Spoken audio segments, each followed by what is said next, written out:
dado, né? Esse aqui é o curso de sexualidade, inicialmente para os residentes em ginecologia e obstetrícia de Goiás, mas que a gente abriu também para os outros colegas ginecologistas. E hoje é a terceira de 4 aulas, tá?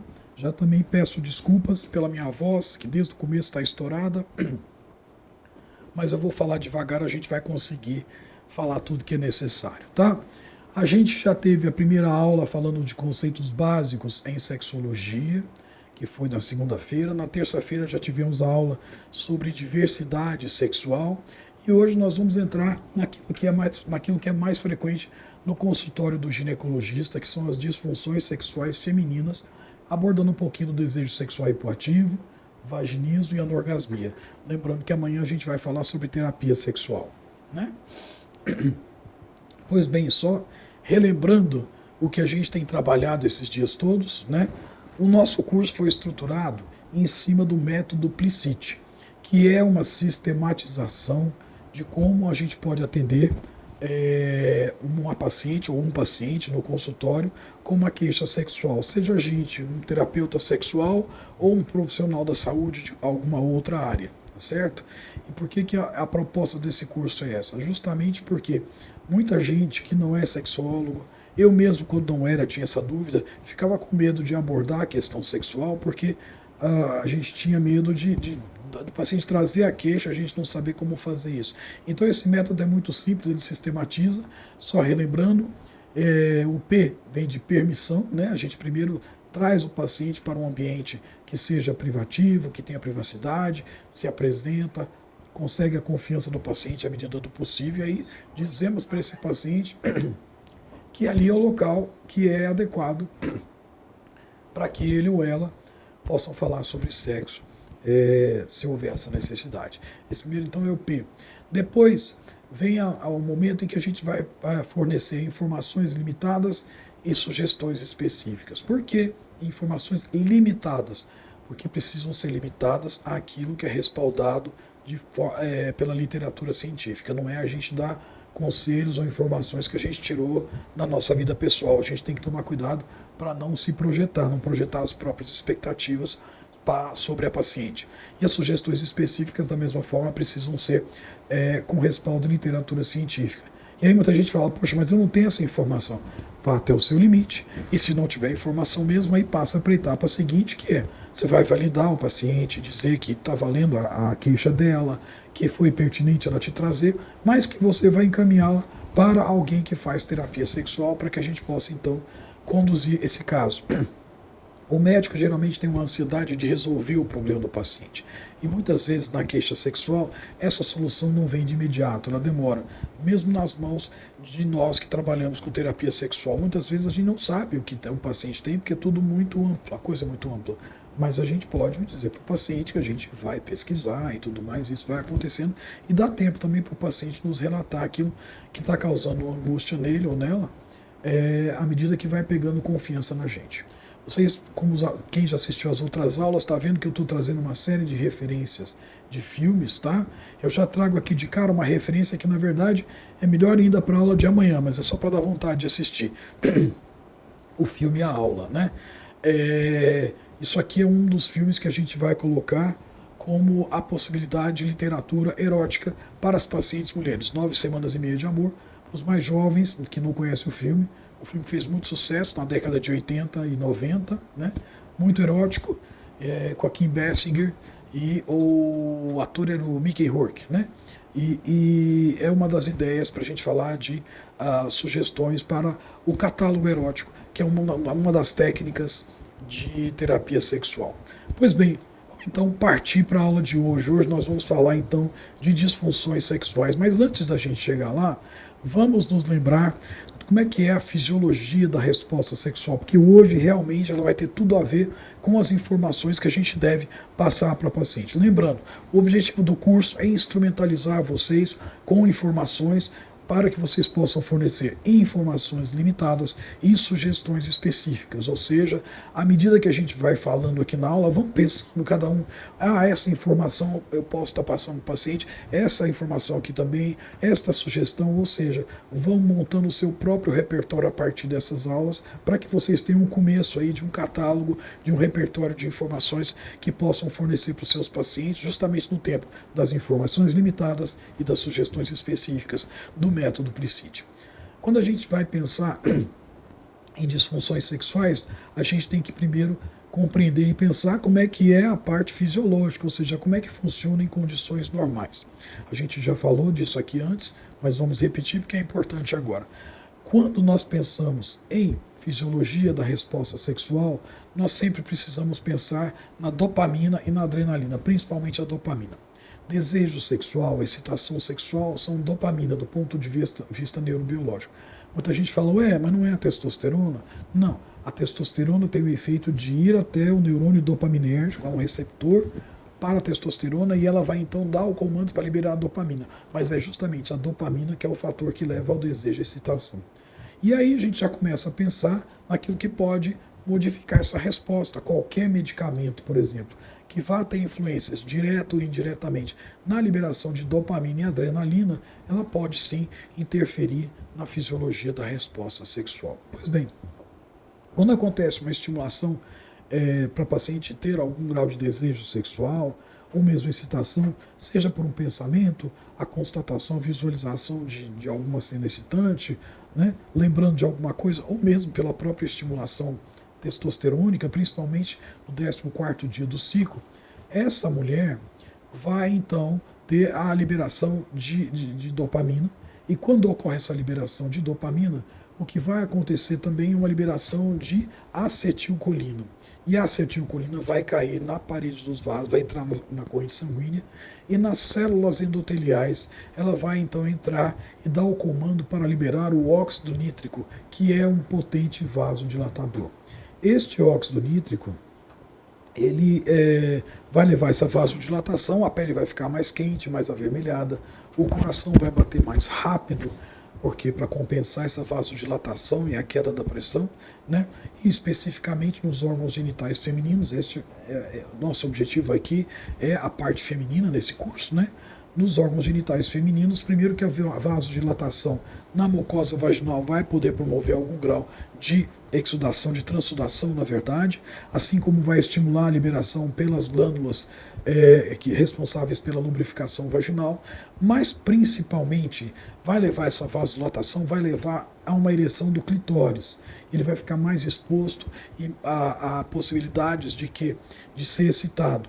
Ele é um órgão tátil, então, pela manipulação, ou passar pela roupa, ou manipulação manual, ou o roçar no outro genital e tudo mais, vai estimular esse clitóris. E esse estímulo, então, uma vez estimulado, vai correr o estímulo pelo ramo dorsal do clitóris, que vai desembocar no nervo pudendo dentro da pelve, que por sua vez desemboca na medula espinhal, que vai subir esse estímulo e chegando até o cérebro.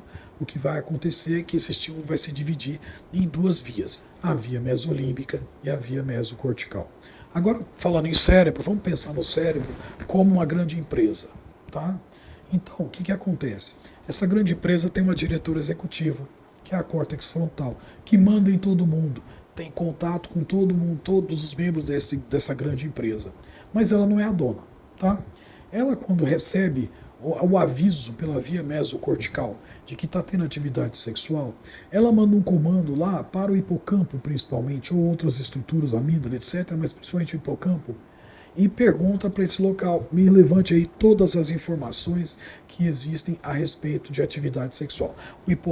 O hipocampo vai funcionar mais ou menos como o setor de informática, o setor de tecnologia da informação dessa grande empresa, que vai fazer o quê? Ele armazena informação, ele mantém essa informação ali armazenada e ele recupera essa informação quando necessária.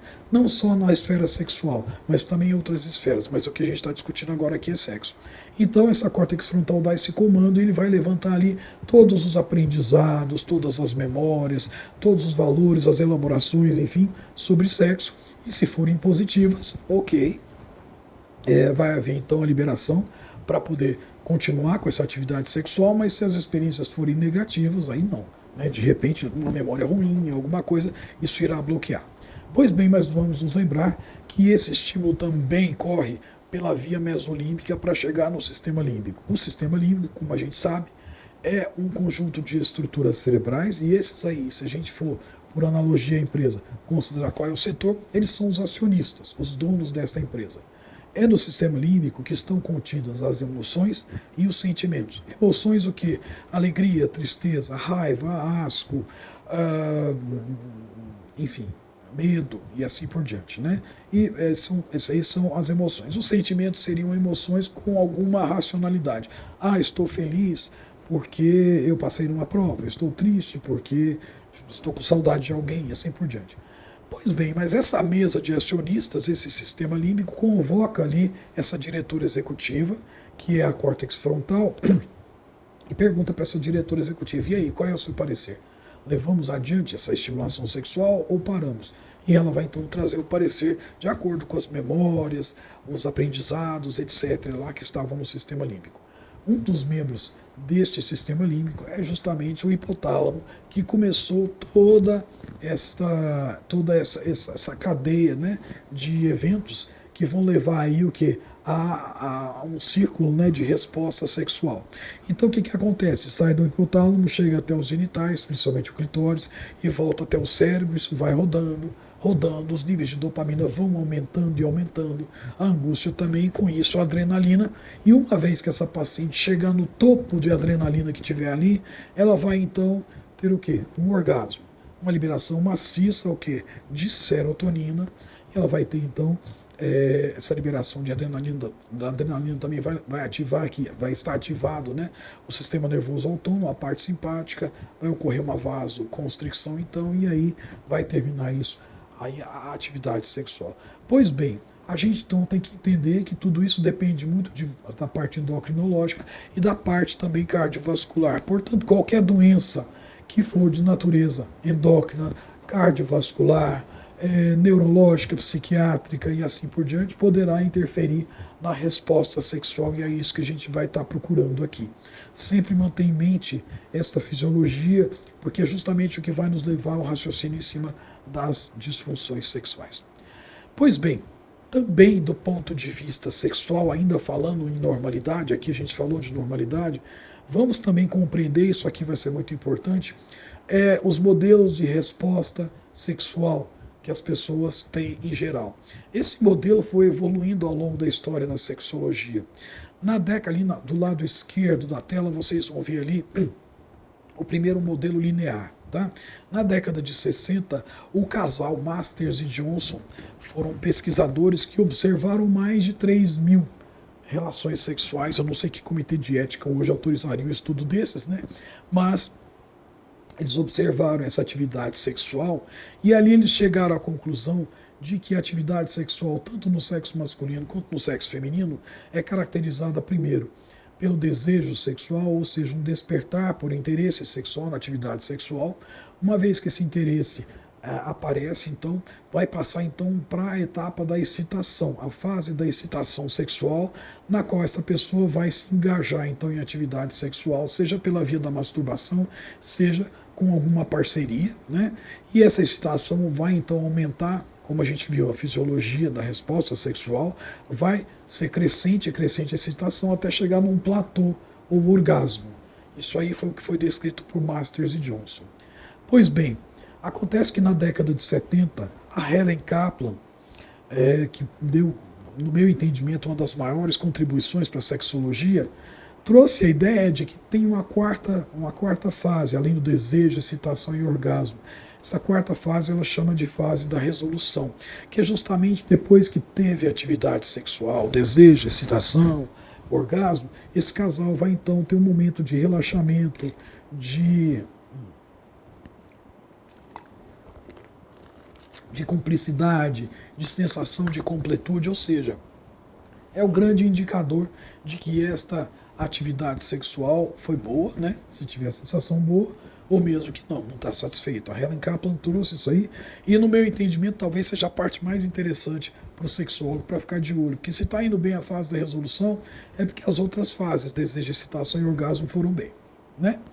Pois bem, mas na década de 80, a Rosemary Basson, que é uma médica canadense, começou a observar que no consultório dela chegavam várias mulheres descrevendo que estavam perdendo, não tinham mais desejo sexual. O relato era: olha, doutora, eu não tenho mais desejo sexual, meu marido está me questionando, porque antes eu procurava, agora eu não procuro espontaneamente.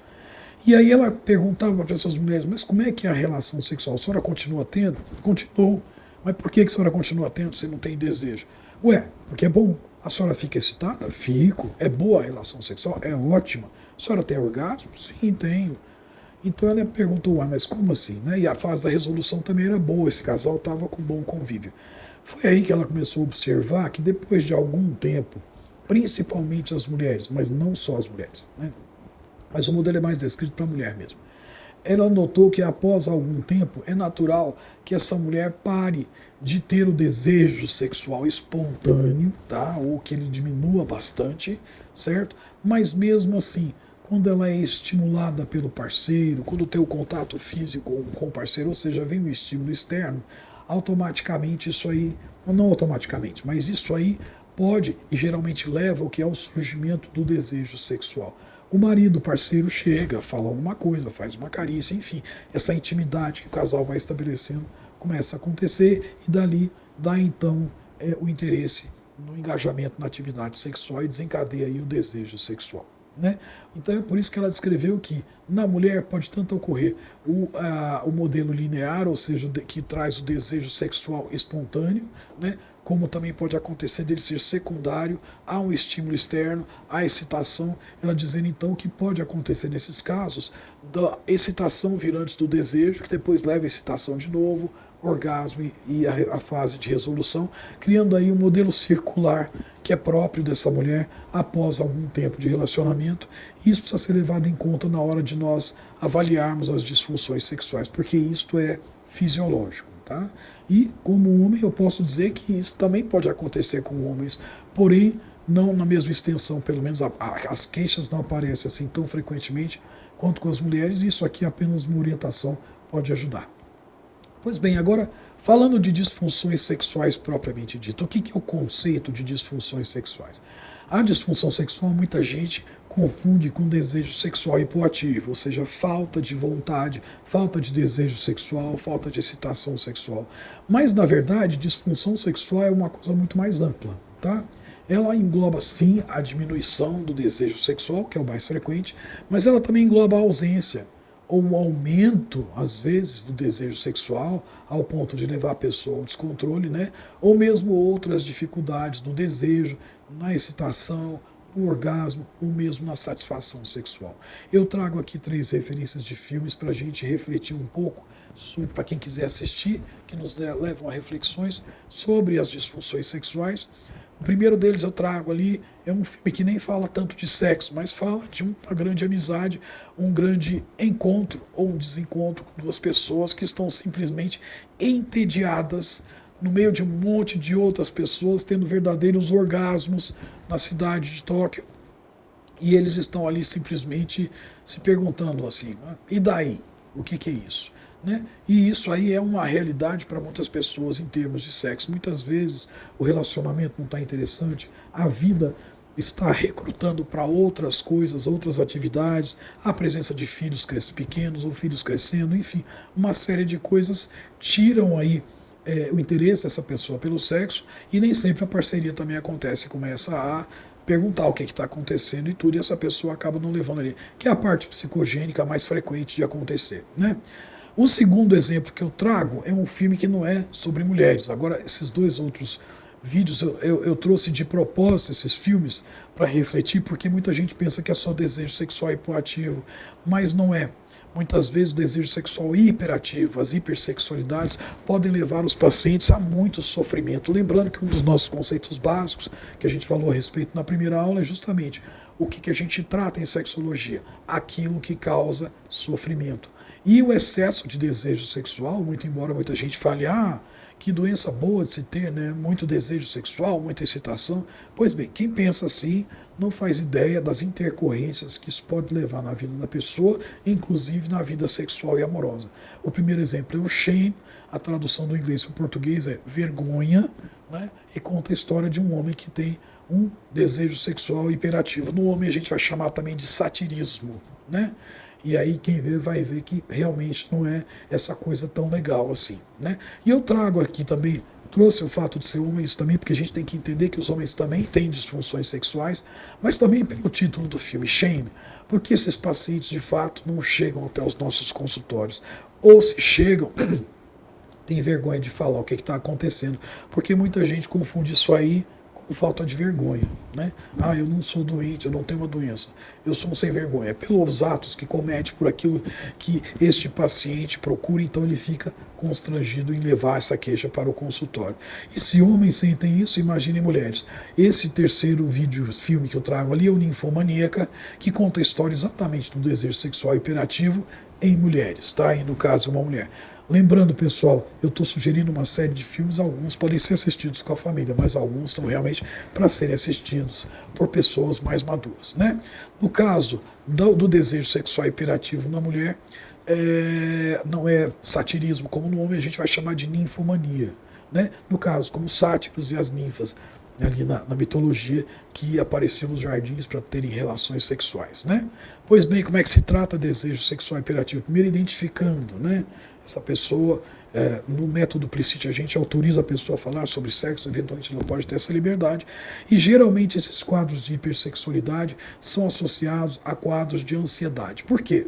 Vamos nos lembrar que desejo e excitação sexual representam aumentos na dopamina. E uma pessoa ansiosa, que não seja nem pelo sexo, mas ansiosa na vida, também vai ter o aumento na quantidade de dopamina. Isso pode levar, então, ao desejo sexual hiperativo. Em geral, para tratar isso aí, o tratamento vai ser psicoterápico, psicanalítico, mas também a gente tem que mitigar os danos que isso possa trazer, e muitas vezes é necessário o tratamento com medicamentos, e aí o psiquiatra que faz isso, a gente faz o encaminhamento para eles. Em geral, o tratamento de primeira escolha vai ser aí um inibidor seletivo de recaptação de serotonina, que pode aumentar os níveis de serotonina, baixar os níveis de dopamina, mas enfim, esse aí é uma possibilidade de disfunção sexual também. Pois bem, mas nas mulheres, agora vamos focar na mulher, mais frequentemente, a gente vai notar diminuição do desejo e excitação sexual. Né? Por isso que tem tanta essa confusão entre desejo sexual hipoativo e disfunções sexuais como um todo. E as causas quais são? Primeira coisa, se uma mulher chega e traz para nós uma queixa de um desejo sexual hipoativo, né? A maioria de nós aqui na sala somos ginecologistas e médicos, né? A primeira coisa que a gente tem que fazer não é partir para a causa psicológica, não. Precisamos investigar as causas orgânicas, as causas biológicas de disfunções sexuais. No caso aí, a primeira coisa que é super frequente, né? O uso de medicamentos que interfiram direto ou indiretamente na dopamina ou adrenalina, né? O campeão disso aí, né? Inibidores seletivos de recaptação da serotonina, a tal da fluoxetina, que o pessoal acaba usando até mesmo, se automedicando com isso. Ele melhora um pouco, diminui a ansiedade de comer, diminui a ansiedade, organiza. Pois bem, mas aí passa um tempo depois, a parceria fala, por que você não está querendo ter relações sexuais? Né? Porque ele é capaz de diminuir aí sim o desejo sexual. Mas há uma infinidade de outros medicamentos que têm essa capacidade e que devem ser descartados. A gente precisa investigar o uso, então, de fármacos também para essa paciente. Além disso, eu não coloquei aqui, pesquisar justamente a presença de doenças, principalmente no sistema vascular, sistema endócrino e o neuropsiquiátrico também, tá? Bom, os ginecologistas, principalmente, a gente vai ter que investigar também a dor genitopélvica, que é uma causa de de disfunção sexual, e também as deficiências estrogênicas, né? E por fim, como eu falei, as causas psicogênicas, que vão responder ao redor aí de 90% dos casos de desejo sexual hipoativo. Basta a gente ter ouvido para isso. Geralmente a gente chega numa questão relacional, uma questão psicológica com essa paciente. Pois bem, então, de início, trazer né, o conceito de transtorno de desejo sexual hipoativo pelo CID-10 e o DSM-5, né? Mas o conceito mais interessante é por Basson, em 2003, e Apto, em 2014, né?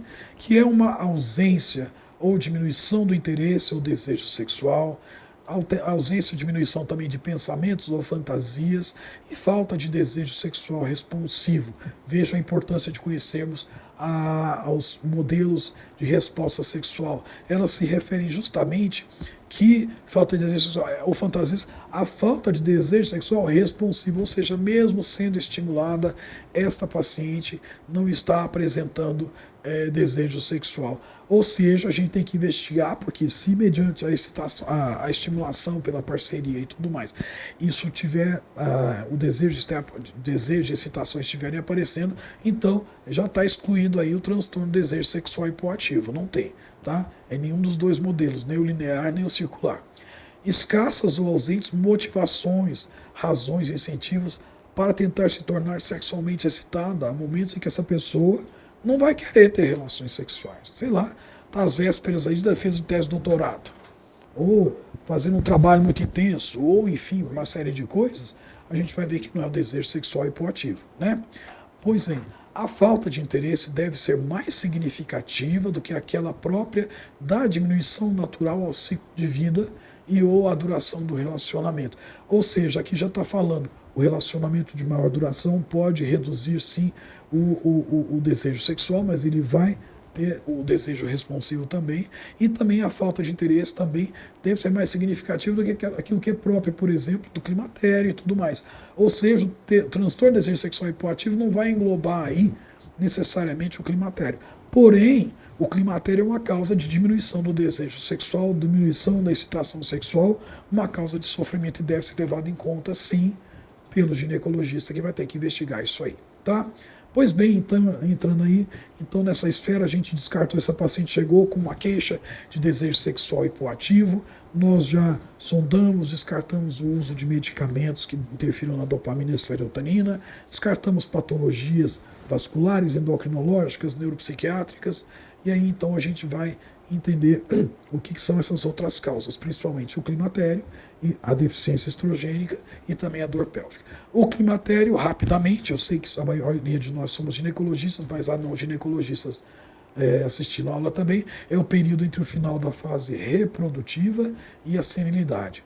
Varia entre 40 e 65 anos e nesse período ocorre a menopausa, definida como a interrupção permanente da menstruação e reconhecida após 12 meses consecutivos de amenorreia. O que é o principal fator que leva aí ao climatério e à menopausa? A diminuição, a exaustão dos folículos e a diminuição da quantidade de estradiol circulando nessa paciente, e justamente esse estradiol é super importante para a manutenção desse organismo feminino, para que ele possa ser responsivo aos estímulos sexuais, né? E há essa necessidade. O diagnóstico é basicamente clínico, vem com irregularidade menstrual, ondas de calor, alterações de humor e da cognição, a síndrome geniturinária da menopausa, que é a redução da lubrificação vaginal, dor na relação sexual, né, alterações urinárias. Isso causa muito desconforto, muito constrangimento às pacientes também. Isso pode se interferir nas relações sexuais aí,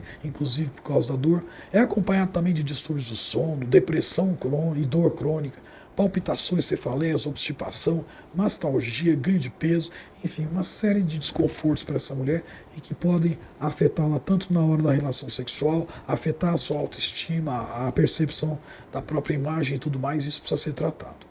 Pois bem, como é que a gente vai fazer então, nós ginecologistas, nós médicos, que temos aí um desejo sexual hipoativo para tratar e a gente está investigando aí? Bom, encontrou aí então essa paciente do climatério. Como é que é feito basicamente o tratamento do climatério? Primeiro a gente vai fazer o que? A reposição estrogênica naquelas mulheres que não tem contraindicação para ela, né? Geralmente estrangeiro, a gente vai prescrever para essa paciente estrogênio, isso por via transdérmica, oral ou outras, e sempre que essa mulher tiver útero, tiver endométrio, a gente precisa prescrever junto com esse estradiol a progesterona. Por quê? Porque o estradiol tem a propriedade de proliferar esse endométrio, levar à proliferação da camada funcional do endométrio, e quando ocorre isso aí, ocorre a hiperplasia endometrial, que é uma lesão pré-maligna. Então a gente tem sempre que associar o estrogênio à progesterona quando essa mulher tem útero, tem endométrio. Quando não tem, pode ser só o estrogênio. Há contraindicações, eventualmente, para o uso do estrogênio, e a gente tem que ficar atento, não é prescrever para todo mundo, não dá para vender na farmácia para quem quiser comprar, não é assim, né? Muito embora os pacientes consigam. Tá? Há contraindicações. Quando ela tem sangramento vaginal sem causa esclarecida, será que essa paciente tem um pólipo, tem uma hiperplasia endometrial, alguma alteração, né? Tumores hormônio dependentes, trombose, insuficiência coronariana, né? AVC, lúpus, hepatopatias, meningioma e porfiria, né? E a gente sempre vai monitorar o uso desse estradiol com uma série de exames laboratoriais que estão colocados ali no slide, que fazem parte do protocolo de atendimento à mulher no climatério. E ainda é muito importante garantir adequado trofismo do ponto de vista sexual, adequado trofismo e lubrificação vaginal. Muitas vezes isso é necessário com o uso, o que pode ser feito com o uso de estrogênios tópicos.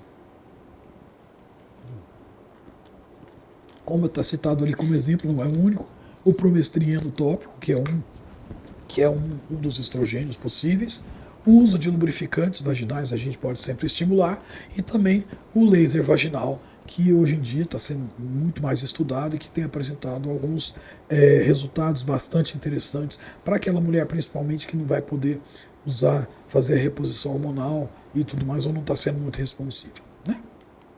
Pois bem, mas o estrogênio não faz só diminuir essa sintomatologia, não do ponto de vista sexual, ou melhorar o trofismo vaginal, faz muito mais que isso.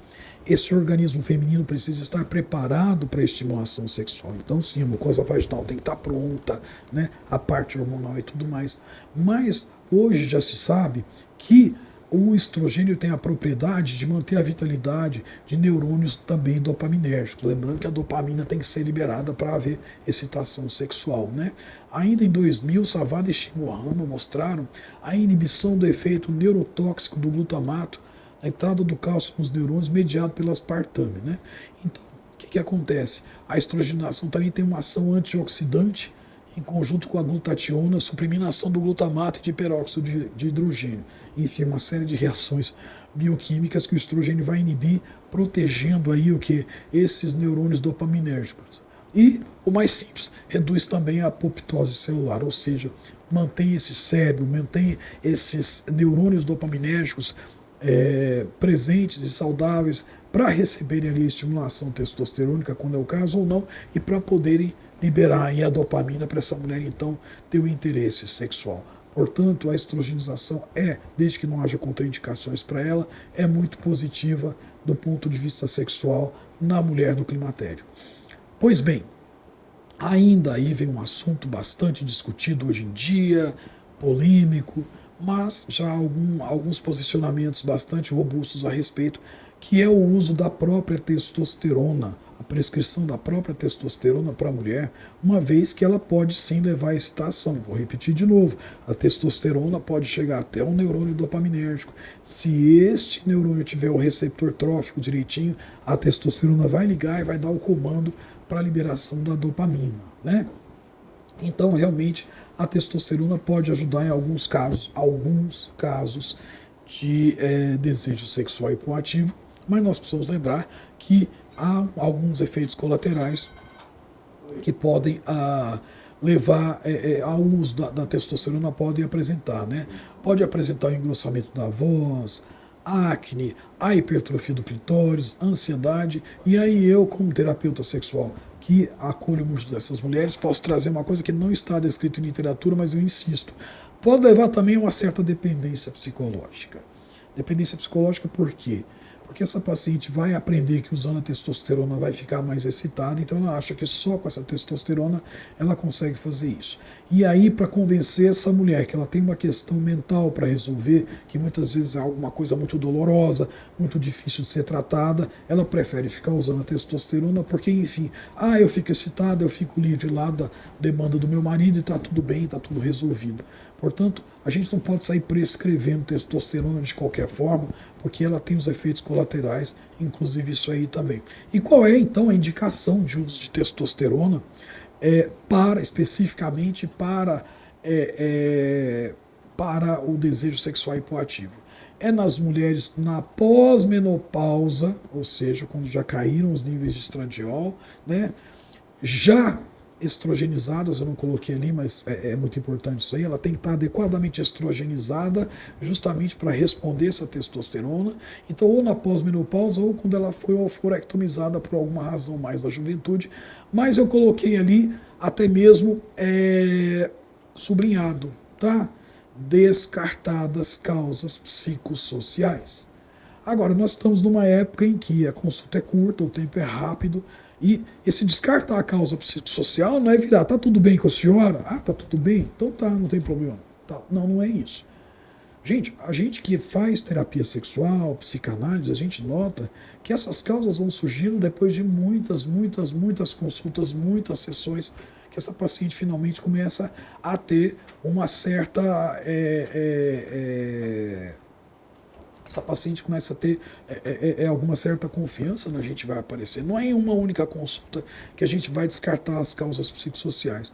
Então não é para sair prescrevendo testosterona para todo mundo. Não, é para dar um empurrãozinho, só para melhorar. Esse empurrãozinho pode distorcer justamente a percepção dessa mulher de que ela tem alguma coisa a ser resolvida que não é hormonal. A gente outro dia fez uma brincadeira, né, que era o seguinte, a brincadeira do posto Ipiranga, né? Posto Ipiranga, a mulher no climatério. Como é que eu resolvo profissão que puxa muito a minha energia e que eu tenho que ficar fazendo um monte de coisa muito estressante? Testosterona. Como é que eu resolvo filhos na puberdade, que são próprios aí na época do climatério? Testosterona. Como é que eu resolvo o teste de mestrado, de doutorado, dissertação de mestrado, vencendo o prazo? Testosterona. Como é que eu resolvo conflito com o marido? Testosterona. Gente, não é assim. Não é vitamina. Tá? E infelizmente a questão da testosterona está muito banalizada hoje em dia. Ela pode sim ser usada no caso do tratamento do desejo sexual hipoativo, desde que sejam cumpridas o quê? Na pós-menopausa, na alforectomizada, descartadas as causas psicossociais. E aí a gente faz o diagnóstico, com a dosagem de testosterona? Não, não é. Não é. Tá? A gente sabe que os níveis de testosterona na mulher são muito mais baixos do que no homem, coisa de 10 vezes menores, e os métodos de dosagem de testosterona disponíveis no mercado não têm tamanha sensibilidade para poderem fazer o diagnóstico dessa deficiência testosterônica. Então o que acontece é que a gente vai estar pedindo exame à toa. E aí o que acontece? Muita gente falou, mas então por que existe o exame? Justamente para quem prescrever a testosterona, aí sim a gente vai estar fazendo um controle da quantidade de testosterona que está sendo administrada, mas não é para fazer a dosagem de testosterona, e a gente vê aos montes isso sendo solicitado aí.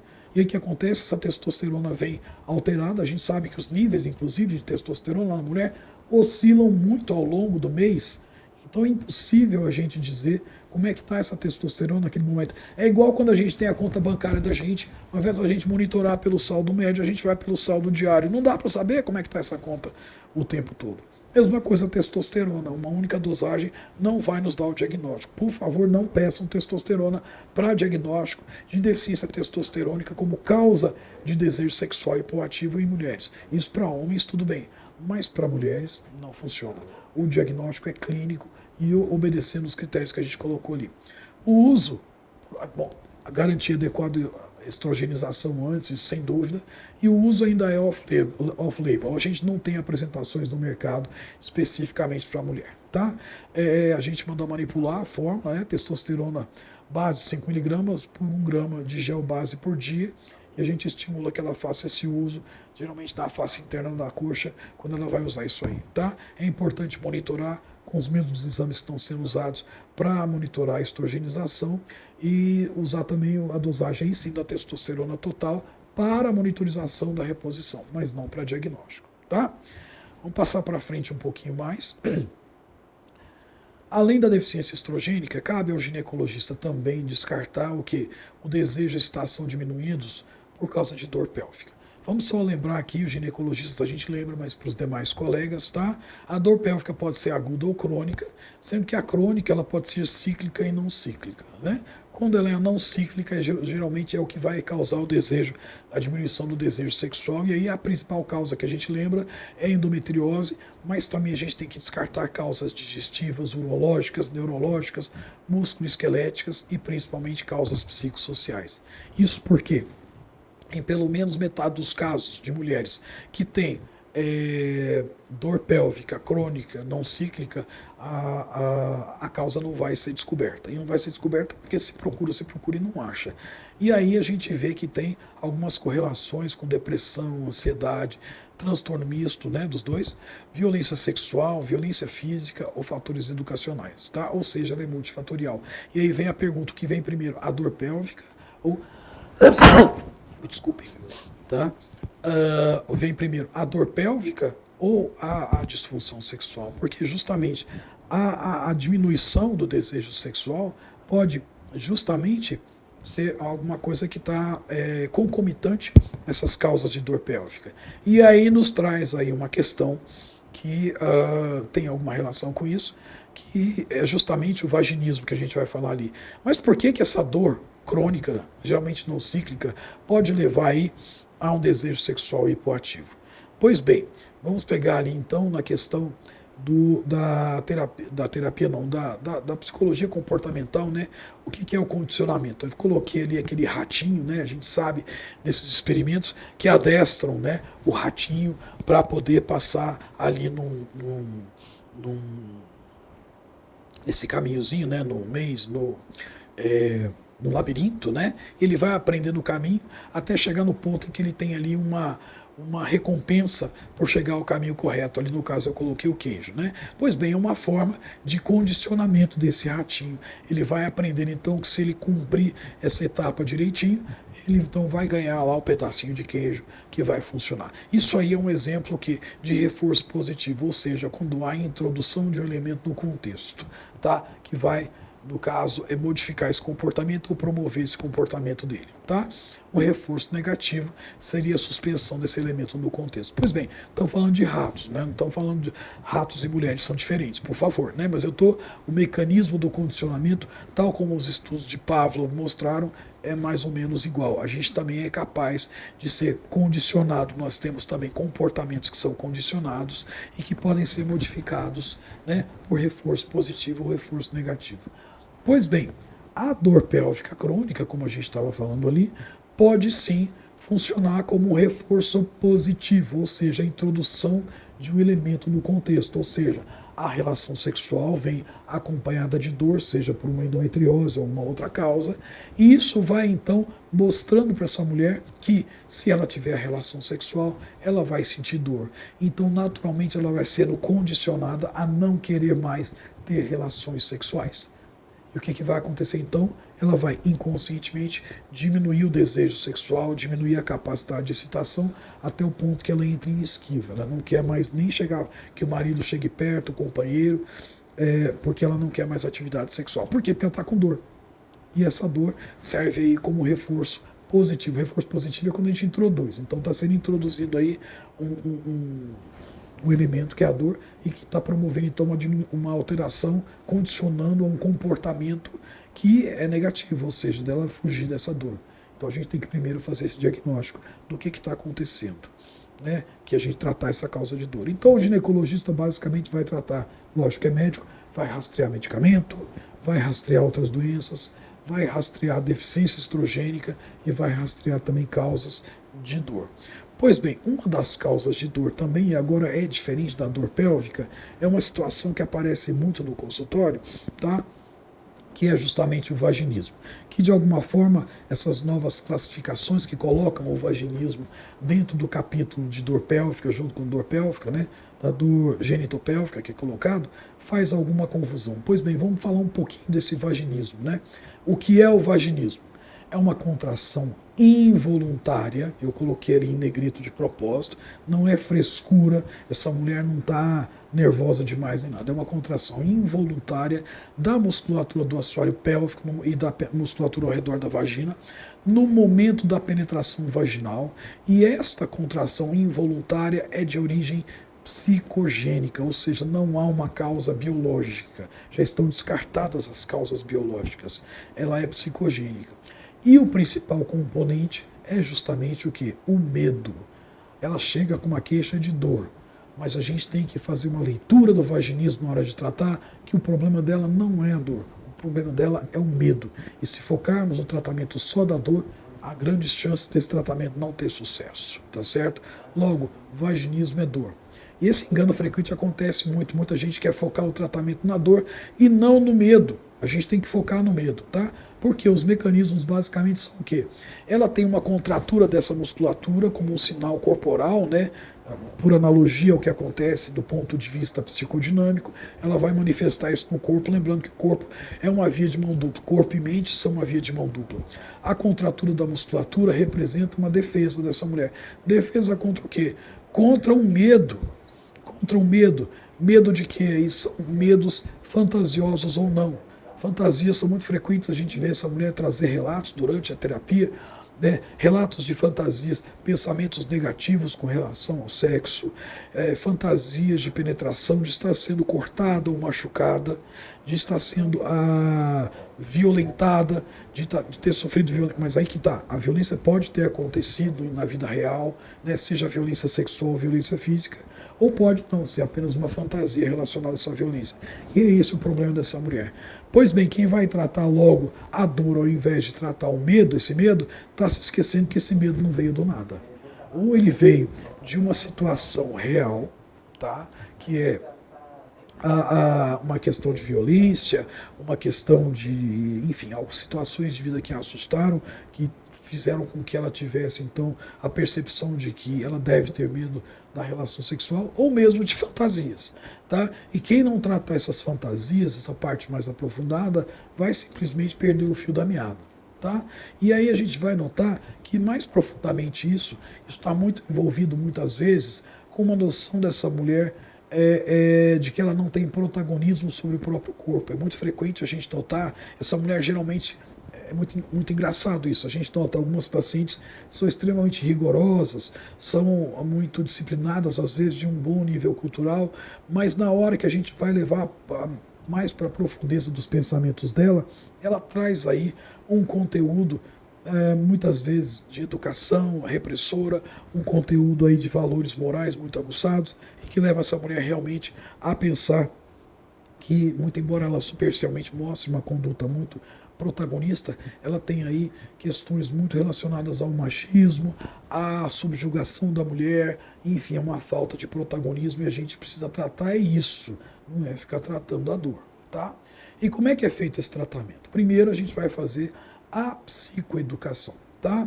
Qualquer tratamento, a gente está usando aqui o termo, estou usando um referencial como vindo da terapia cognitivo-comportamental, mas a gente tem que fazer essa educação, lembrando que a gente está aqui trabalhando em cima do método Plicite.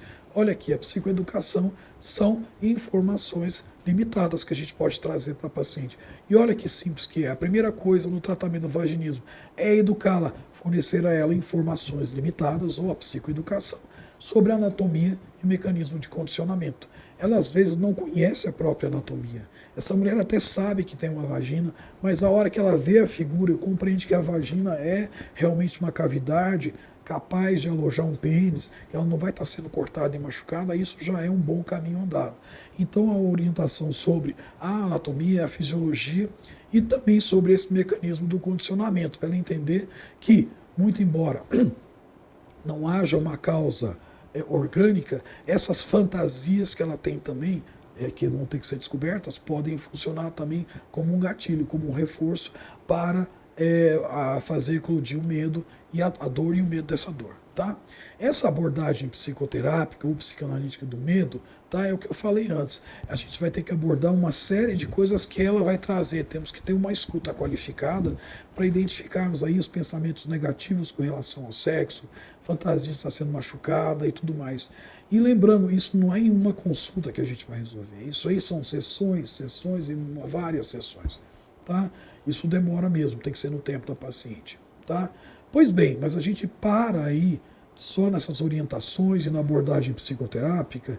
Não, a gente pode partir para alguns exercícios comportamentais também, mas que temos que entender o seguinte, sempre manter essa paciente focada na eliminação do medo e não simplesmente da dor.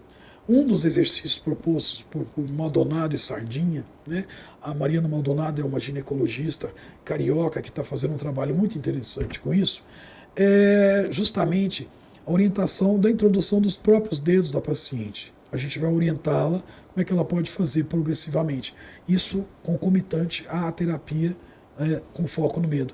Ela pode ser estimulada e colocar, depois que ela aprender que tem a cavidade vaginal, a introdução de um dedo só dela mesma. Ela vai introduzir no tempo dela, na intensidade que ela entende, mas isso sempre a gente vai colocar para ela o seguinte, é proibido doer. Então ela vai começar muito lentamente, se sentir dor, ela vai parar. Depois vai mais um pouco, depois para. Isso não é em uma sessão, gente, tá? Não é um dia que ela vai deitar.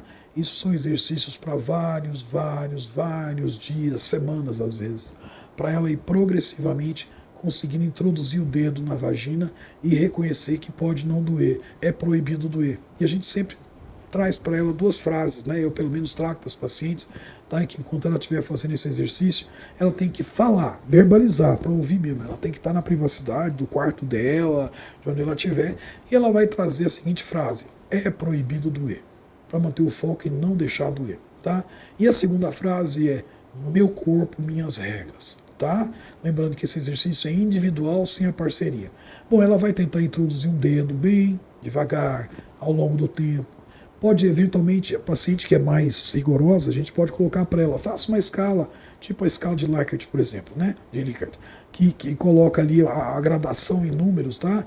0 sem dor, 5 com muita dor, né? Insuportável, no meio do caminho, qual é aí o nível de dor que você está sentindo hoje, até o ponto que ela consiga reduzir essa dor até nível 0, 1 ou 2, e depois ela pode progredir, então, depois da introdução de um dedo, com a percepção de que não dói, partir então para a percepção, para a introdução de 2 dedos, também da mesma forma no tempo dela, na intensidade dela, para tentar introduzir esses dedos, sempre mantendo o nível de dor em 0, 1 ou 2 no máximo, sem dor, enfim. E depois que introduzir os 2 dedos, a dilatação realmente com a movimentação desses 2 dedos, a exemplo de um toque vaginal que ela pode fazer, sempre na privacidade dela, é individual, sem a parceria, e lembrando da frase, as frases, é proibido doer e meu corpo, minhas regras, né?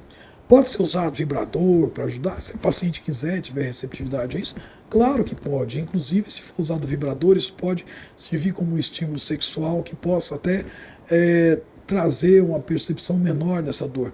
Mas a gente não deve estimular muito isso, não. É importante ela focar realmente o seguinte, não vai doer, ou seja, ela vai perder o medo dessa dor. O foco é perder o medo, tá certo? Bom, a parceria mais para frente pode participar sim, ela pode descrever isso com parceria, ela pode partir então depois que ela percebeu que não tem mais, que é possível haver uma penetração sem dor, ela pode partir então para uma orientação, uma parceria compreensiva, e ela partir então para uma relação sexual, e a posição que a gente recomenda, né, ela que vai escolher, claro, mas é uma posição na qual o parceiro fica deitado, né, com a barriga para cima, e ela então vai cavalgar pênis, que vai estar erétil, né? De forma que ela tenha o controle sobre essa penetração. Ou seja, não é o pênis que vai penetrá-la, é a vagina que vai vestir esse pênis. Tá? Ou seja, meu corpo, minhas regras. A gente está sustentando isso, mostrando para ela que ela também tem protagonismo sobre essa penetração também. Né? Isso é muito importante. E aí entra a questão da fisioterapia, que pode ser realmente um recurso que pode ajudar muito. Os fisioterapeutas estudam muito o vaginismo, essa questão toda acerca disso, e pode ser um aliado ao tratamento do vaginismo muito importante. Porém, há uma restrição. Tem que ser muito bem conversado, né? O terapeuta e o fisioterapeuta tem que conversar muito bem a respeito. Por quê? Os métodos biofísicos, enfim, os métodos que a fisioterapia utiliza, tem um foco muito grande na dor. Tá? E aí a gente perde esse foco no medo. Desde que o fisioterapeuta utiliza esses recursos, que são benéficos sim, focando na questão do medo em conjunto com o terapeuta, pode ser muito benéfico para essa paciente. Mas sempre manter isso, a gente não vai evidentemente dizer para o fisioterapeuta como é que ele deve fazer o trabalho dele, mas é uma discussão do caso, da fisiopatologia, para que haja aí a compreensão de que o foco tem que sempre ser sobre o medo e não sobre a dor. Lembrando que não basta tirar a dor. Não se trata de tolerar uma penetração de um pênis numa vagina. Por quê? Porque sexo não foi feito para ser tolerado. Não é isso, tá? É preciso que ela entenda, perca o medo dessa dor e saiba que não vai doer, que é possível haver a penetração sem dor. Mas é preciso que ela queira muito mais que isso. Então, simplesmente tolerar uma penetração não é uma abordagem muito legal, pelo que a gente entende, tá? Pois bem, colocado aqui então as causas, então, descartadas patologias outras que alteram a fisiologia da resposta sexual, descartados aí os medicamentos que possam interferir na fisiologia da resposta sexual, descartados aí a deficiência estrogênica, descartadas as causas de dor pélvica, enfim, descartadas ou tratadas, a gente também tem que pensar em outras questões relacionadas às disfunções sexuais, e uma delas que aparece muito hoje em dia, aliás, a mídia traz algumas noções, muitas vezes traz muita desinformação a respeito das dificuldades no orgasmo, tá certo? Vamos lá, o transtorno do orgasmo feminino TOF, né? É um retardo ou infrequência acentuados, ou mesmo a redução na intensidade ou ausência de orgasmo, vivenciados em 75% ou mais da atividade sexual por período mínimo de 6 meses, com presença de sofrimento. Repito, com presença de sofrimento não explicável por transtornos mentais não sexuais ou por outros estressores importantes e não atribuível aos efeitos de substâncias químicas ou condições médicas. Ou seja, tudo isso aqui já fala tudo que a gente falou sobre diminuição do desejo e excitação, né? E assim, como é que pode ser classificado aí, né, o transtorno de orgasmo feminino? Pode ser primário ou secundário. Primário quando é desde que começou a atividade sexual, ou adquirido, né? Tinha orgasmo, etc. E aí um dia aconteceu alguma coisa e algum fato, algo, e aí passou a não acontecer mais orgasmo. Pode ser generalizado ou situacional, ou seja, pode não ter orgasmo em situação nenhuma, né? Aí vai ser generalizado, mas pode não ter orgasmo em situações específicas, enquanto que em outras não, né? Por exemplo, uma mulher pode dizer que consegue atingir o orgasmo se masturbando, mas às vezes ela não consegue atingir o orgasmo quando acompanhada, então ele é situacional. E assim por diante, esse é apenas um dos exemplos, né? E ele pode ser classificado quanto à gravidade em termos de sofrimento, podendo ser classificado em leve, moderado ou grave, e ainda a gente deve especificar se nunca teve um orgasmo em nenhuma situação ou se já teve, tá? Então isso aí seria o transtorno do orgasmo feminino. Mas aí o que fazer com isso, né? Primeira coisa então, agora vamos aí, várias possibilidades agora de informações limitadas que a gente pode fornecer para essa paciente. Algumas coisas, vamos lá, apenas a metade, vejam como isso é interessante, e vamos lembrar dos nossos conceitos básicos em sexologia. O que é que tratamos em sexologia? Aquilo que causa sofrimento. Vamos sempre manter a mente nisso, porque apenas a metade das pacientes com dificuldade de orgasmo referem sofrimento. Será que elas têm que ser tratadas quando não estão tendo orgasmo e não tem sofrimento por isso? Não. É um perigo isso, da gente estar ali perguntando para a paciente, será que tem desejo, será que tem excitação, tem orgasmo? Não. E a gente, de repente, nós temos 10 minutos do tempo até as 19 horas, é isso? 19h10? Já chegou às 19 horas? Tá. Nós estamos com o tempo um pouquinho reduzido, então a gente vai ter que acelerar um pouquinho. Infelizmente, hoje o estúdio está sendo usado também para uma outra aula, né? Pois bem, a gente não vai introduzir isso como uma anomalia, não. Algumas mulheres não têm orgasmo, mas elas têm sim percepção e gostam sim da relação sexual. Então a gente não pode aí partir do princípio que é obrigatório ter orgasmo. 63% das mulheres casadas referem problemas de excitação e orgasmo, mas 85% delas se dizem satisfeitas com as suas relações sexuais. Ou seja, não tem orgasmo, mas está satisfeita. Mas a busca deve ser ativa, principalmente em mulheres com baixo nível educacional, tá certo? Bom, temos então que, primeira coisa, para tratar isso aí, quando isso está causando sofrimento nela, descartar e tratar causas de diminuição do desejo e excitação, inclusive fazer a conciliação medicamentosa, que a gente já discutiu. Descartar e tratar e encaminhar quando tem disfunções sexuais na parceria. O marido às vezes tem disfunção erétil, às vezes ele tem ejaculação precoce e precisa ser tratado. A psicoeducação é feita, são as informações limitadas e os exercícios comportamentais. É uma pena, eu posso até retomar isso amanhã, porque isso aqui é super importante, mas vamos tentar usar os nossos 10 minutos remanescentes para a gente poder falar a respeito disso. Primeira coisa, orientar sobre a ocorrência de transtorno do orgasmo, né, na população. É a segunda disfunção sexual mais frequente. Tá? Na Europa, América do Sul e a Central, 16% a 28%. Na Ásia, 30% a 46%. É mais frequente em mulheres com outras queixas sexuais. Tá? E aí vamos lá. Orientar que a presença de sofrimento é condição necessária para falar que tem um transtorno. Tá? Essas mulheres, quando não têm sofrimento, não devem ser tratadas como um transtorno de orgasmo. Ela, de repente, não tem sofrimento, ela está achando bom ter a relação sexual e não necessariamente está sendo satisfatória sem o orgasmo. Vamos falar um pouquinho mais disso amanhã um pouco, né? Orientar a necessidade de estimulação clitoriana, que essa necessidade é uma variação à resposta sexual considerada normal. Várias mulheres precisam dessa estimulação clitoriana e elas entendem muitas vezes que é só na penetração, o orgasmo é clitoriano. A excitação sexual é a partir da estimulação do clitóris, não existe ponto G.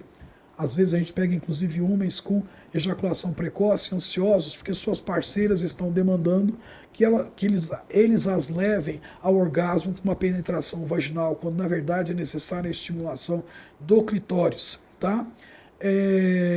Então tem muita variabilidade nesse estímulo. 30% das mulheres têm orgasmo durante o coito, ou seja, ela é capaz de ter múltiplos orgasmos. Né? Mulheres que experimentam orgasmo no coito também o apresentam na masturbação. Né? Então, isso é bastante frequente a gente orientar. E apenas, vejam bem, apenas 25% das mulheres têm orgasmo, referem que têm orgasmo em todas as relações sexuais. Ou seja, se o objetivo for levar essa mulher ao orgasmo, o homem levar ao orgasmo, a gente orienta isso para os homens, né? Em todas as relações, então 75% dos homens estão falhando. Então é por isso que a gente entenda que esse foco no orgasmo ao final da relação sexual é legal se acontecer, mas a gente não pode ter isso como uma meta, tá? Orientar que o orgasmo clitoriano e vaginal, em geral, são a mesma coisa. Né? A gente colocou aqui, tá? Não existe orgasmo vaginal e orgasmo clitoriano.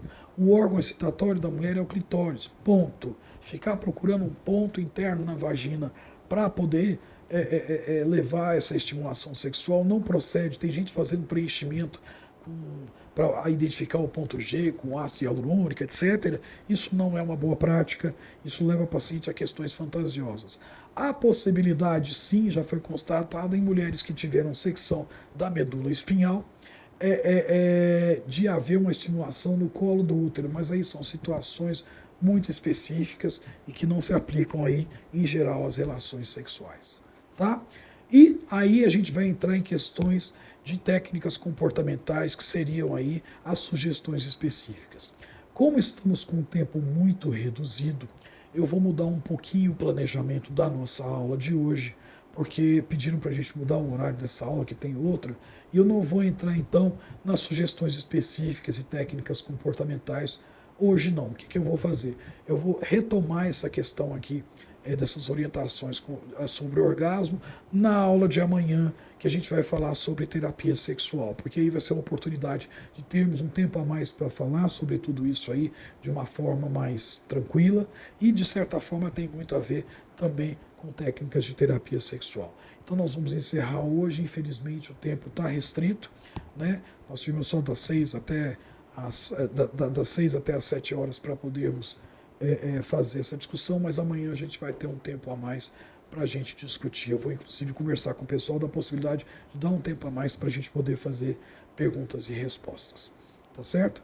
Então, só uma pergunta, peraí um pouquinho. A gente tem até 6h30, né? 7h15. Até 7h15, quantas horas são? São 7h06. Então já foi o tempo, tá certo, tivemos só uma hora. Então amanhã a gente retoma, para a gente não tomar o tempo da próxima aula, e a gente vai falar de novo sobre orgasmo amanhã, em conjunto com terapia sexual. Muito obrigado. As questões vocês podem mandar aí pelo chat e pelo grupo que vocês estão ali no WhatsApp. Eu vou ver quais são as perguntas. Eu vou tentar responder amanhã na forma de um bate-papo com vocês também, em conjunto com o material da aula de amanhã. Muito obrigado. Hoje a gente não vai ter esse tempo, então, para perguntas e respostas. E amanhã, então, a gente se encontra novamente. Até amanhã.